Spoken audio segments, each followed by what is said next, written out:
Rolex shocked the watch industry yesterday, announcing that they were purchasing venerable watch retailer Bucherer. So what does this mean for Rolex? What does it mean for Bucherer?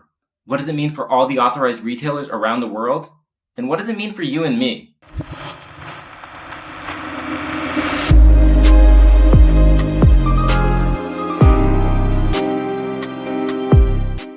Hi, I'm Craig, founder Wrist Enthusiast, and today I have a little bit of an emergency YouTube because of the breaking news from Rolex.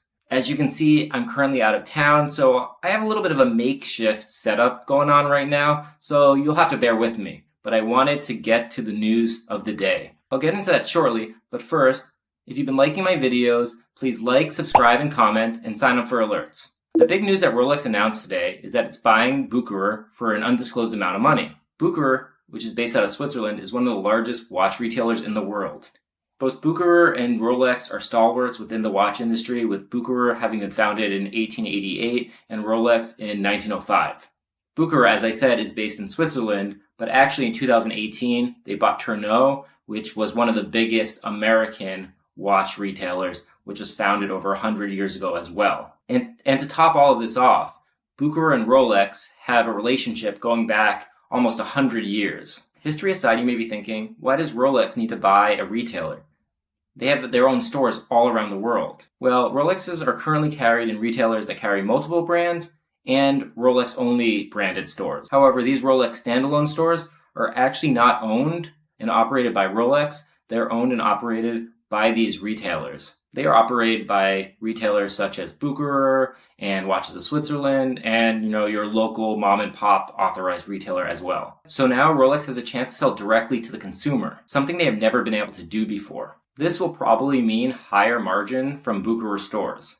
But what does it mean for all the other authorized dealers that carry Rolex? Well, Rolex claims nothing will change, but I personally find that a little hard to believe. I'm sure Rolex doesn't want to cause massive panic in the industry by saying that they will be pulling out of all these stores and redirecting all of their inventory, or at least a good portion of it, to Bucherer stores.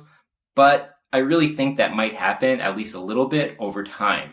I guess that really just remains to be seen. Another question is, will Bucherer still carry other brands? That also remains to be seen. But with this acquisition, Rolex will now not only operate Rolex and Tudor, but Carl F. Bucherer, Bucherer's in-house watch brand. I'm interested in seeing what happens with Carl F. Bucherer. And most importantly, what does this mean for us consumers that just really want to get our hands on that next Rolex or that first Rolex? Do we have to worry about our relationship with our current retailer that is not Bucherer or Cherno? And will this relationship become worthless because Rolex will eventually pull out of those stores? I think it's safe to say that those of you with relationships at Bucherer will be better off. But as always, it's really early and it still remains to be seen. But it's not all doom and gloom. I've seen conjecture that Bucherer may actually move to a first-come, first-served model when selling Rolexes. Some people claim that Rolex doesn't like the games that their authorized dealers play when it comes to requiring their buyers to have purchase history and spend a lot of money. So if you could just walk in and buy whatever you want, that might be a good thing for the industry. Though, if you spent a lot of money with Bucherer in the past, I'm not sure I'd be completely happy with things moving to that model. The final thing I want to talk about is how this purchase could affect the industry on a whole. Some other brands, like Audemars have been pulling out of retailers and opening their own stores for a little while now. Will Rolex's purchase of Bucherer cause more brands to do this? Will brands like Patek Philippe and Omega want to pull out of Bucherer because selling their watches there will be essentially giving extra profit to one of their biggest competitors? Will they also try and sell directly to the consumer? All of this really remains to be seen, but it's really big news in the watch industry. I would love to hear what you think of the news. Just let me know in the comments. Do you think this is good or bad for the industry? How do you think it will affect you? Let me know. And don't forget to like, comment, and subscribe to my channel. Until next time, I'm Craig Carger, and thanks for watching.